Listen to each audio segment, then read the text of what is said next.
पूरे इजराइल में इस वक्त टेरर अलर्ट जारी है। जलते गजा की तस्वीरों के बीच इजराइल में धमाकों की खबर ने अमेरिका को चौंका दिया। कहा तो यह तक जा रहा है कि इजराइल में हमास के 27 एजेंट घुस आए हैं।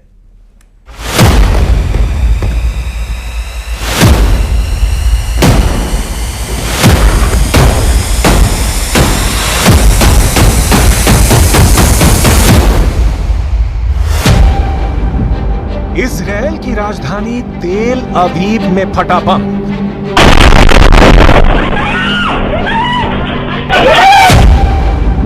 टारगेट पर थे इजराइल के प्रधानमंत्री बेंजामिन नेतन्याहू।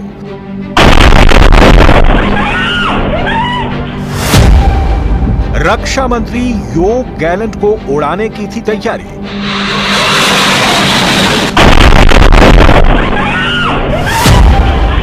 बम किसके लिए था? मौत का पैगाम।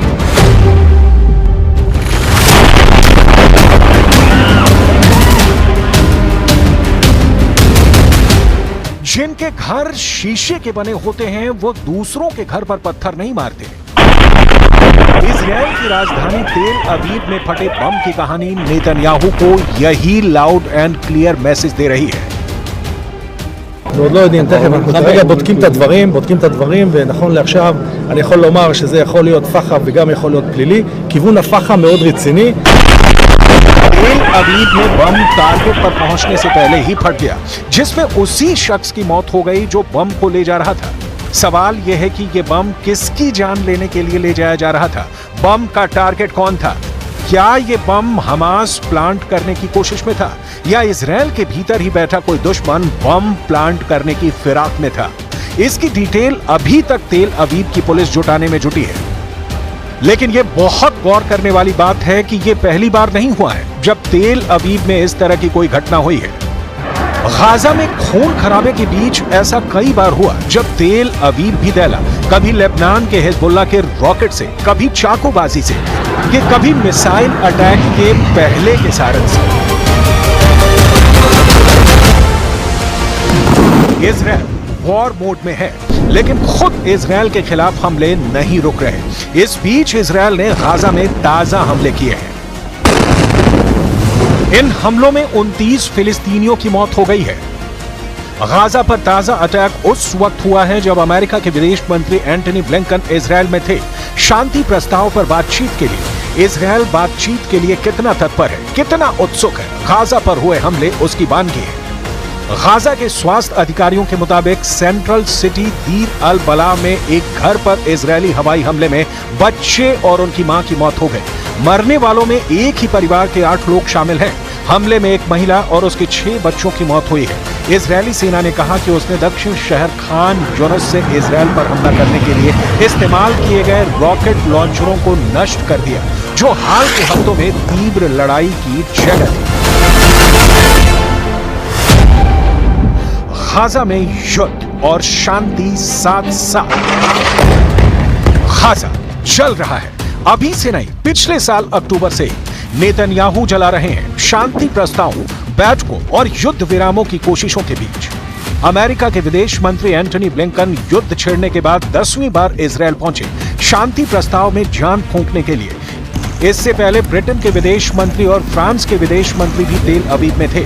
मकसद वही इजराइल और हमास के बीच शांति स्थापित हो सके। एंटनी ब्लिंकन ने क्या कहा सुन, उसके बाद दिखाएंगे शांति समझौतों की कोशिशों के बीच। मिडिल ईस्ट के दरवाजे पर जंग की Dastak. This is a decisive moment, probably the best, maybe the last opportunity to get the hostages home, to get a ceasefire, and to put everyone on a better path to enduring peace and security. I'm here as part of an intensive diplomatic effort on President Biden's instructions to try to get this agreement to the line and ultimately over the line. It is time for it to get done. It's also time to make sure that no one takes any steps that could derail this process. And so we're working to make sure that there is no escalation, that there are no provocations.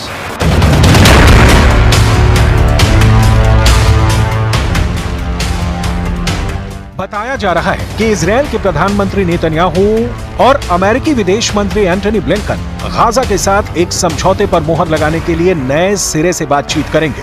Israel के बाद Blinken मंगलवार को मिस्र के Cairo की यात्रा करने वाले हैं, जहां आने वाले दिनों में युद्ध विराम वार्ता फिर से शुरू होगी।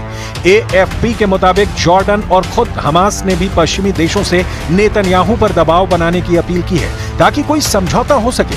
वहीं इजरायल में भी युद्ध विराम को लेकर कई लोग प्रदर्शन कर रहे हैं। हालांकि नेतन्याहू के सत्तारूढ़ गठबंधन के लिए महत्वपूर्ण धुर दक्षिणपंथी सदस्य किसी भी युद्ध विराम का विरोध कर रहे हैं। पश्चिमी देशों के बढ़ते दबाव और ब्लिंकन के इजरायल में लैंड होने के समय कैबिनेट बैठक में हमास प्रमुख का जिक्र करते हुए नेतन्याहू ने जो कहा, उसे बहुत ध्यान से सुनने की जरूरत है। हमास इस समय तक अड़ियल बना हुआ है। उसने दोहा में वार्ता के लिए अपना कोई प्रतिनिधि भी नहीं भेजा। इसलिए दबाव हमास और याह्या सिनवार पर होना चाहिए, न कि इजरायली सरकार पर। इससे पहले मई के अंत में अमेरिकी राष्ट्रपति जो बाइडेन ने एक फ्रेमवर्क तैयार किया था और कहा था कि यह इजरायल की ओर से आगे बढ़ाया गया है। संयुक्त राष्ट्र सुरक्षा परिषद ने बाद में इस प्रस्ताव का समर्थन किया। प्रस्ताव के तहत शुरुआती 6 हफ्तों के लिए लड़ाई रुक जाएगी। इजरायली जेलों में बंद फिलिस्तीनी कैदियों के बदले इजरायली बंधकों की लेन देन होगी और मानवीय सहायता गाजा पट्टी में पहुंचाई जाएगी।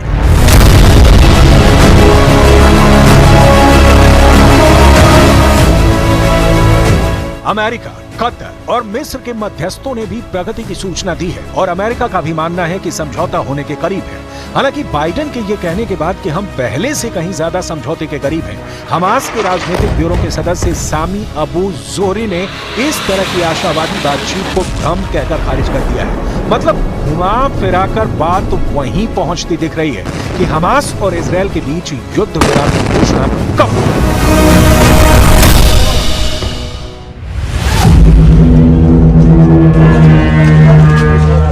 हमास इजरायल युद्ध में अब तक 40,000 से ज्यादा लोग मारे जा चुके हैं। गाजा में पोलियो फैलने की आशंका गहरा गई है। विस्थापित फिलिस्तीनियों के लिए कोई जगह नहीं बची है। कुछ लोग सड़क पर सो रहे हैं। पीने का पानी भी दुर्लभ हो चला है। बाजारों में भोजन तो है, लेकिन यह बहुत महंगा है और फिलिस्तीनियों के पास पैसे नहीं बचे हैं। खून, मौत, मातम और सन्नाटा ही गाजा का वर्तमान है।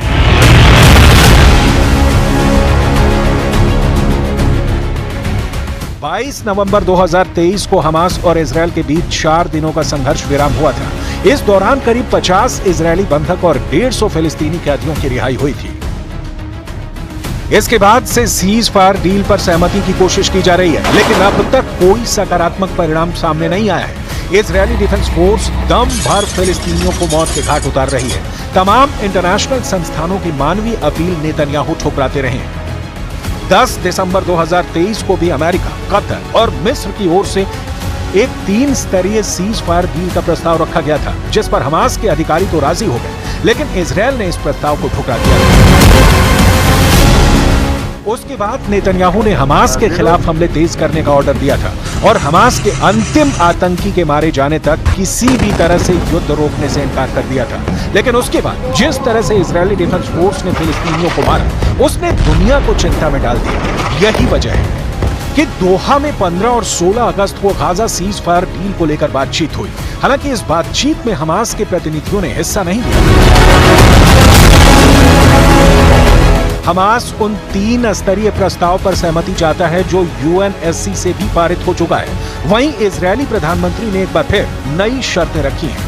पश्चिमी मीडिया में छपी रिपोर्ट के मुताबिक इजरायल दक्षिणी गाजा में अपना नियंत्रण बनाए रखना चाहता है। साथ ही नेतन्याहू की मांग है कि वो गाजा में जगह जगह चेक पॉइंट्स बनाएंगे और उत्तरी गाजा में लौटने वाले फिलिस्तीनियों को तलाशी के बाद ही जाने दिया जाएगा।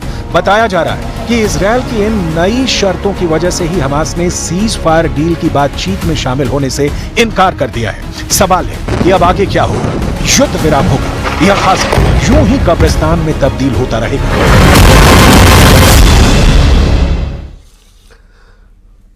और ऐसा लगता है कि दुनिया पर तीसरे खाड़ी युद्ध का खतरा मंडराने लगा है। ऐसा इसलिए क्योंकि अमेरिका ने अपना 30% वॉरशिप इस वक्त पश्चिम एशिया के आसपास तैनात कर दिया है। ये ऐसे बैटल ग्रुप हैं जिनके पास परमाणु हथियार तक हैं।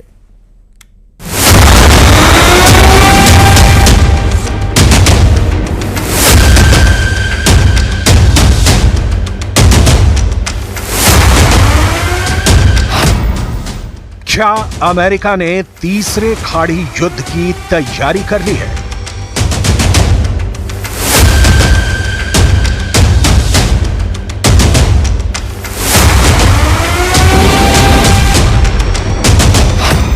अमेरिका ने अपनी 30% नौसेना इजरायल को बचाने के लिए उतार दी है, या अमेरिका ने अपनी 1/3 नेवी ईरान को मिटाने के लिए तैनात कर दी है। यूएस के रेडार पर सिर्फ ईरान नहीं, लेबनान भी है, सीरिया भी है, यमन भी है और गाजा भी।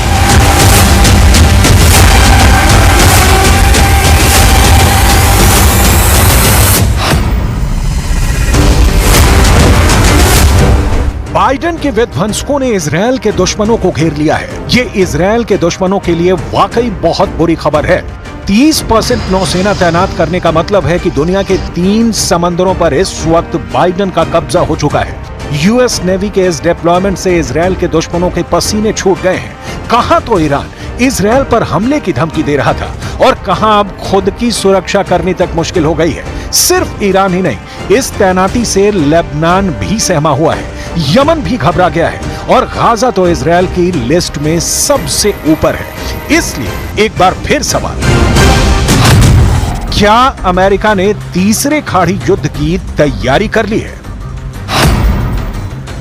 अमेरिका ने पहला खाड़ी युद्ध 1990 में लड़ा। तब अमेरिका के राष्ट्रपति थे जॉर्ज डब्ल्यू बुश सीनियर और निशाने पर थे इराक के राष्ट्रपति सद्दाम हुसैन। दूसरा खाड़ी युद्ध 2003 में हुआ। तब अमेरिका के राष्ट्रपति थे जॉर्ज डब्ल्यू बुश जूनियर और इस बार भी अमेरिका के दुश्मन थे इराक के राष्ट्रपति सद्दाम हुसैन। 2024 में तीसरे खाड़ी युद्ध की घंटी बज रही है। इस बार राष्ट्रपति जो बाइडेन क्या ईरान को मिटाने की तरफ बढ़ चुके हैं? अमेरिका ने अपने पूरे जंगी बेड़े का 1/3 हिस्सा इजरायल की सुरक्षा के लिए तैनात कर दिया है। इसमें ऐसे जहाज हैं जो परमाणु हथियारों से लैस हैं,